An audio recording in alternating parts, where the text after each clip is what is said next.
There is a new helmet on the block, and Poc brings in some new designs as well as some aero gains. We check out the new Poc Procen Air.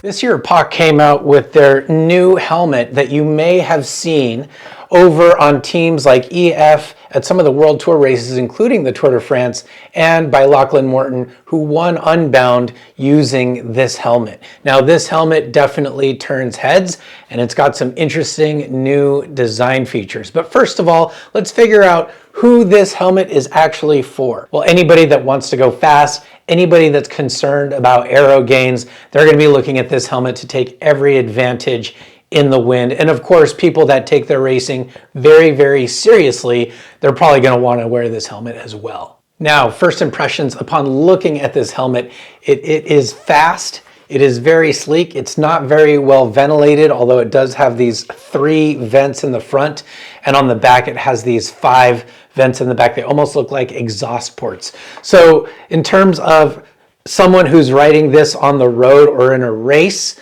it's definitely passes as, hey, this could be a time trial helmet, but at the same time, Poc is really marketing this as a road helmet. The other thing is it has this visor, which we're going to get into, that comes off and then comes back on via magnets. This helmet has a place where you can store this visor, which is directly on the back with magnets as well when not in use. Now, Poc is not the first to come out with this type of design. In fact, over a decade ago, Giro came out with the Air Attack, which was designed to be used on the road as well, but it also had a magnetized visor. But I actually wore it myself and chose to wear it with typical sunglasses just because I like the look. Can this helmet pull double duty in time trials as well as road races? Of course. In fact, I've done time trials with just a standard road helmet, but of course you can use this for both road and time trials. If you want to save money, think about this as an investment in 2 helmets that can do double duty as road and time trialing instead of having to get multiple helmets on your events. Now, according to Poc, this helmet was designed, of course, with inspiration from its time trial helmets, and it does have something called the Venturi effect. I didn't know what that was, so I actually had to look it up, but it basically says it enables maximum airflow through the helmet while providing ventilation. And of course, the ear covers on here seem to help with that effect as well. Now, these ear covers are not integrated into the helmet itself. If you look closely, you can move these flaps around quite a bit. So while they are permanently fixed to the helmet, it is malleable. You can move it around. And for those people that think, well, it's going to get in the way of my ears, or I have big ears that stick out, these actually don't get in the way at all. And on the inside, it's actually lined with this almost soft, fuzzy-like material that doesn't really bother your ears at all. Not to mention the added benefit of sun protection as well as lowering that ambient noise. Right now, it only comes in 2 colors, both this white as well as black. Now, of course, if you're on the EF team, you can get that in pink as well, but right now the color options are very, very limited, so it's either black or white. In terms of the features, I've taken this helmet already on extensive rides, and right now it's the peak heat of the summer, although where we live in Southern California, it gets maybe 80 degrees, which is great, I'll take it.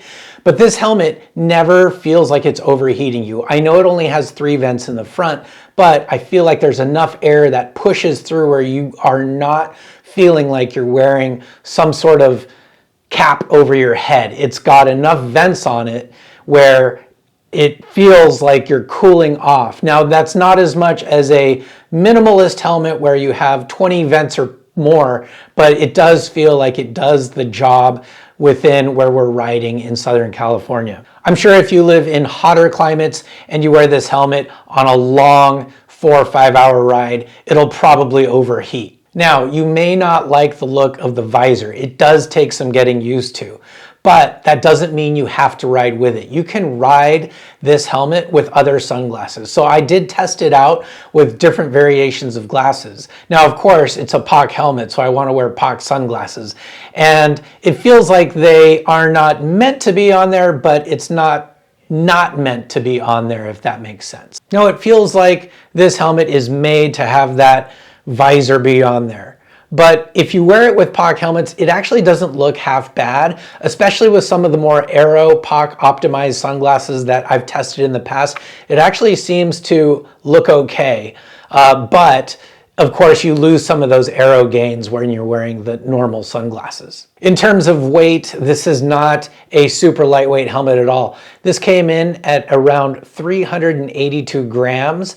To put that in perspective, compared to my normal Giro Eclipse, which is kind of their aero road helmet that I've been wearing for a while, it weighs about 100 grams more than that.